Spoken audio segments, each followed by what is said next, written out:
Pensiero del giorno, venerdì 6 settembre. La generosità porta frutto.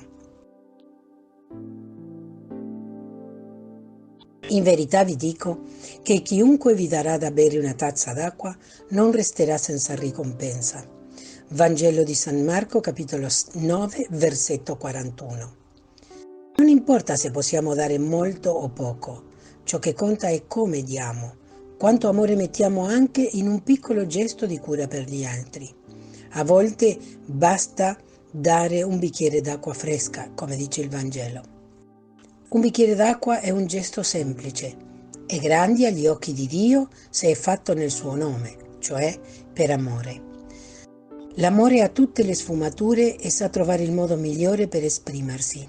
L'amore è essenziale perché sa come avvicinarsi al prossimo, anche solo con un atteggiamento di ascolto, di servizio, di disponibilità. Questa parola può aiutarci a riscoprire il valore di ogni nostra azione, dalle faccende domestiche al lavoro nei campi o in ufficio, dal lavoro scolastico alle responsabilità in ambito civile, politico o religioso. Tutto può essere trasformato in un servizio attento e premuroso. L'amore ci darà nuovi occhi per vedere ciò di cui gli altri hanno bisogno e per rispondere con creatività e generosità. E cosa succederà? I doni circoleranno perché l'amore risveglia l'amore. La gioia si moltiplicherà perché c'è più gioia nel dare che nel ricevere.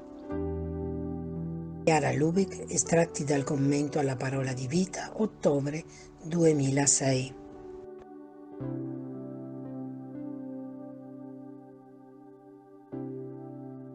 Parola di Vita settembre 2024. Siate di quelli che mettono in pratica la parola e non soltanto ascoltatori illudendo voi stessi.